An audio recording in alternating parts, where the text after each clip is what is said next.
السلام علیکم ورحمۃ اللہ وبرکاتہ۔ وعلیکم السلام۔ میں کراچی سے بات کر رہی ہوں، عطیہ پاک۔ میرا سوال یہ ہے کہ ولیمے کے احکامات کے بارے میں مجھے کچھ بتائیے۔ ولیمہ جو ہے شادی رخصتی کے دوسرے دن ہوتا ہے اور تیسرے دن ہوتا ہے، اور کیا کہتے ہیں جو لوگ ولیمہ جو 3 مہینے بعد، 4 مہینے بعد، 5-6 مہینے بعد کرتے ہیں تو اس ولیمے کی کیا حیثیت ہے؟ نحمدہ ونصلی علی رسولہ الکریم، اما بعد۔ آپ دیکھ رہے ہیں نور ٹی وی جدہ اور میں ہوں آپ کا دوست، آپ کا ہوسٹ محمد عاقل، جدہ سے، مملکت سعودی عرب۔ بہن کراچی سے یہ جاننا چاہ رہی ہیں کہ ولیمے کی کیا حیثیت ہے، اور یہ ہمارے یہاں شاید ان کے یہاں کراچی میں 3 مہینے میں بھی کسی نے ولیمہ کیا ہو۔ بہت سے لوگ ہیں، شیخ المسند سے بھی پوچھا گیا تو انہوں نے کہا کہ ہم 7 دن کے بعد ولیمہ کرنا چاہتے ہیں۔ شیخ صالح الفوزان سے کہا گیا کہ ہم اگر دنوں کا بتا دیجئے کہ کتنے دنوں میں ہم ولیمہ کر سکتے ہیں۔ اسی طریقے سے شیخ عبدالعزیز بن باز مفتی مملکت سعودی عرب سے بھی پوچھا گیا ولیمے کے بارے میں۔ تو میں آپ کو اختصار سے اس اہم ترین ٹاپک پر شیخ عبدالعزیز بن باز کا فتویٰ نقل کروں گا۔ اگر اس میں تاخیر ہو گئی ہے، ہم نے ولیمہ نہیں کیا ہے، تو کیا نکاح کے اوپر اس کے برے اثرات ہوں گے؟ نکاح باطل تو نہیں ہو جائے گا؟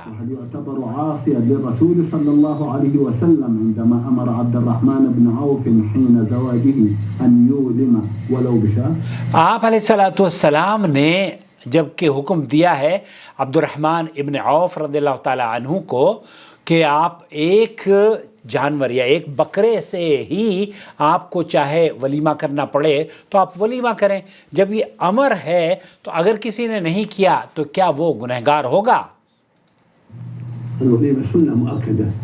ولو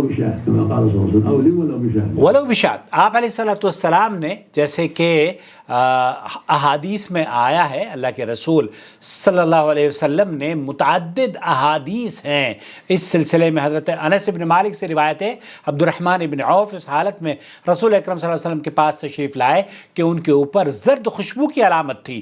نبی کریم صلی اللہ علیہ وسلم نے اس بارے میں پوچھا تو انہوں نے بتایا کہ وہ ایک انصاری خاتون سے شادی کر چکے ہیں۔ نبی کریم صلی اللہ علیہ وسلم نے پوچھا مہر دیا؟ کہنے لگے ایک گٹھلی کے وزن کے برابر سونا دیا ہے۔ ایک گٹھلی کے برابر، آج 1 کلو سونا چڑھایا جاتا ہے۔ سونا نبی کریم صلی اللہ علیہ وسلم نے ارشاد فرمایا ولیمہ کرو، چاہے بکری ہی کیوں نہ ہو۔ اس حدیث کو امام بخاری اور امام مسلم نے نقل کیا ہے۔ اس حدیث سے معلوم ہوا کہ نکاح کرنے والے شخص کو ولیمے کا اہتمام کرنا چاہیے جو کہ اس کی مالی حالت کے مطابق ہو۔ کم سے کم 1 بکری کی حد تک کھانا تو کرنا ہی چاہیے۔ اکثر علماء نے ولیمے کو سنت اور مستحب قرار دیا ہے، وہ اس لیے کہ اگر اس حدیث کے ظاہری الفاظ کو لیا جائے تو 1 بکری کی حد تک ولیمہ کرنا لازمی قرار پائے گا، لیکن خود نبی کریم صلی اللہ علیہ وسلم نے اپنی بعض شادیوں میں صرف کھجور اور ستو کی حد تک بھی دعوت کی ہے۔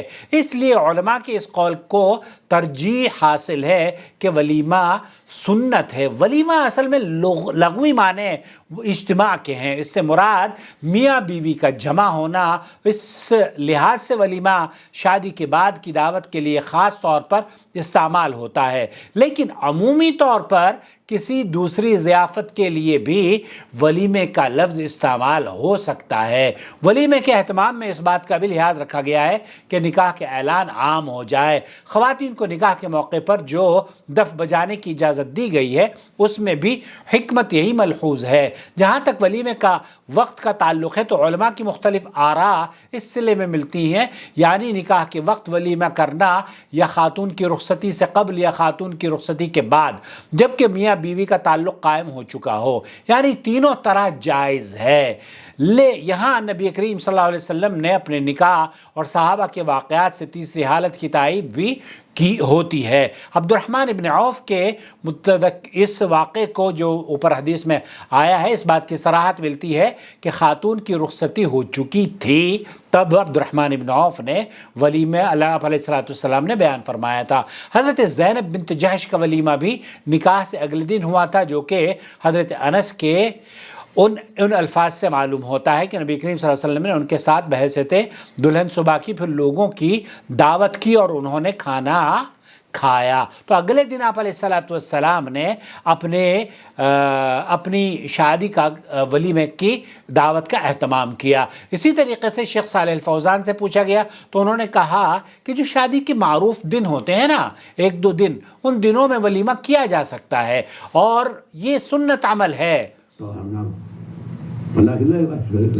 ولیکن لا یؤثر، اگر کسی آدمی نے ولیمہ نہیں کیا ہے کسی بھی وجہ سے تو ایسی صورت میں اس کے نکاح پر کوئی اثر نہیں پڑے گا۔ البتہ جیسے ستو وغیرہ پر اللہ کے رسول صلی اللہ علیہ وسلم نے یا کھجور کے چیزیں کھجور کھلا دی، یا آج کے دور میں اگر آپ پانی کی بوتلیں یا ڈرنک کی بوتلیں، کوکا کولا وغیرہ، یا کوئی کھانے پینے کی مٹھائی، اس طرح کی چیز بھی اگر مہمانوں کو پیش کر دیں تو وہ بھی جائز انشاءاللہ تعالی ہے۔ تو خلاصہ کلام یہ ہوا، شیخ عبدالعزیز بن باز مفتی مملکت سعودی عرب یہی فرما رہے ہیں، ولو لم يحصل هناك وليمة إذا تمت شرائطه، اگر شرائط پوری ہو گئی ہیں نکاح کی اور ولیمہ نہیں ہوا ہے تو نکاح درست ہے، فهو صحيح وإن لم يولد، وہ حتیٰ کہ ولیمہ نہیں ہوا ہے تب بھی نکاح جائز ہے۔ لیکن ولیمہ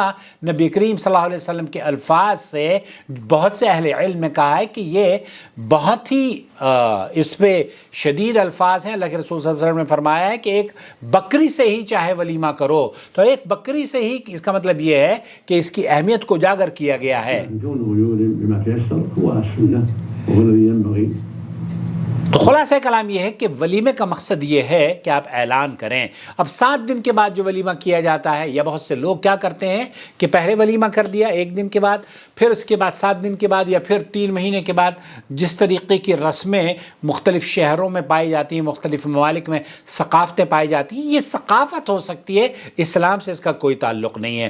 اسلام سے اس کا تعلق یہ ہے کہ آپ کی شادی ہوئی ہے، دخول سے پہلے بھی آپ ولیمہ کر سکتے ہیں۔ یہ اعلان ہے نکاح کا، اور وہ اعلان نکاح کا دخول کے بعد بھی آپ علیہ الصلوۃ والسلام سے ثابت ہے، دخول سے پہلے بھی صحابہ سے ثابت ہے، اور اسی طریقے سے شیخ ابن باز یہ فرما رہے ہیں کہ جب تک کہ آپ نے جو شرائط ہیں ولیمے کی وہ پوری ہو گئی ہیں، نکاح کی جو شرائط ہیں وہ پوری ہو گئی، تو آپ کا نکاح درست ہے۔ البتہ نکاح کے بعد ولیمہ کرنا سنت مؤکدہ ہے، چاہے ایک بکری سے ہی آپ کریں، اور آپ کے لیے بہت آسانیاں اسلام نے پیدا کی ہیں۔ قول قوي لأن الرسول أمر بها أو لم ولو بشاة، اولم ولو بشاد، وقول بالوجوب له قوة ولو بالشيء يسير حسب الطاقة۔ حسب آپ علیہ الصلوۃ والسلام سے اس الفاظ سے یہ اس بات کی تاکید ملتی ہے کہ آپ ولیمہ کریں، چاہے آپ ستو ہی پلا دیں، چاہے آپ ڈرنکس پر ہی گزارا کر لیں، لیکن ولیمہ ضرور کریں۔ اللہ تعالیٰ ان بچوں کی شادیاں کرائے جو کہ اپنی دلہنیں تلاش کر رہے ہیں، اور ان بچیوں کی کو قدردان دلہا دلائے جو اپنی شادی کا انتظار کر رہی ہیں، اور شادی کو آسان کریں۔ وہ بچیاں جو کہ بہت سارے ایسے بھی بچے ہیں جو کہ جن کی شادی ہو گئی اور پھر طلاق وغیرہ ہو گئی، خلا ہو گئی، اور پھر وہ دوبارہ سے نہیں ان کو لڑکیاں مل پاتی۔ اللہ تعالیٰ ایسے بچوں کو بھی ان کی قدردان کرنے والی، محبت کرنے والی دلہنیں دلا دے۔ آمین یا رب العالمین۔ السلام علیکم ورحمۃ اللہ وبرکاتہ۔